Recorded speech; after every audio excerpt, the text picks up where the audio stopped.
If I saw Cristiano Ronaldo eating horses before a Man United game, I would eat it too, Troy Deeney sensationally says. According to keeper Lee Grant, all of his Man United teammates refused to eat dessert in the team hotel on the eve of Cristiano Ronaldo's debut last week. Apparently, they saw Ronaldo eating quinoa and avocado and decided to follow his healthy eating lead and didn't have their usual pudding. That story had the ring of truth about it. I'd have been the same if Ronaldo had walked into my dressing room. In fact, if I saw Ronaldo eating horse's tea for a pre-match meal, I'd eat horse's tea too. Everyone knows how well Ronaldo looks after himself. God, we saw it when he ripped off his shirt after scoring for Portugal against the Republic of Ireland and breaking the all-time international goalscoring record the other week. I mean, as professional footballers, we're not in bad shape, but that was talked about a lot. Everyone was jealous of that six-pack.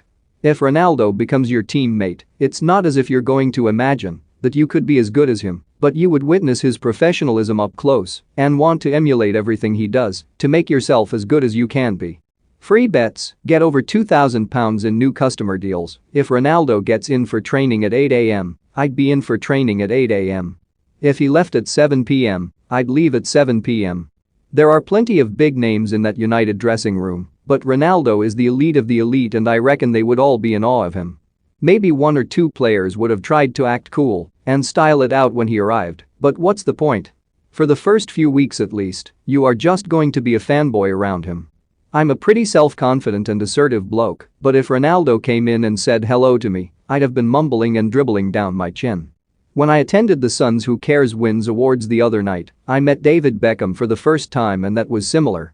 Especially as he came over to me and said, "Hello Troy, how are you doing?" I just thought, how does he even know my name? This is the bloke who scored that free kick against Greece to send England to the World Cup when I was a kid. This was the bloke who wore Adidas Predators, so we all wore Adidas Predators.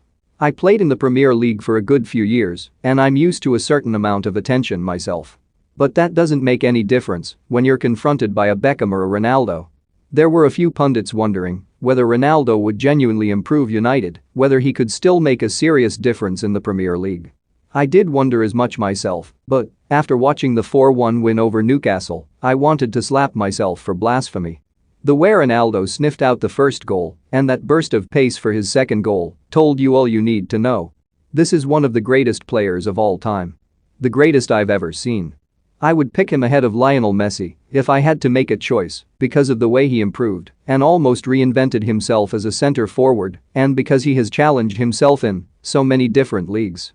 Ronaldo is smarter and more mature now, and he's clearly still the ultimate pro. His new United teammates will recognize that Ronaldo has a higher profile than anyone else, even Paul Pogba, and Ronaldo will recognize that himself. He will be permitted to have a certain amount of ego. The guy has scored almost 800 goals for club and country. If he makes a crucial error, a few teammates might tell him come on, Ron, but they are hardly going to say, "You're FS teammate." To some extent, he will be one of the lads before long. They will get used to him being around. As players they will all back themselves to be worthy of being in the same team as Ronaldo and they will all be trying to raise their standards. There will be some opposition teams who will see Ronaldo in the tunnel and be intimidated. He will add to United's aura. Although if you are a defender and you are up against him, you are sure to raise your game. Every pro wants to test themselves against the very best and you don't want to be humiliated by him and end up as the fall guy in an internet meme. If I had to make a prediction, then I still don't think United will win.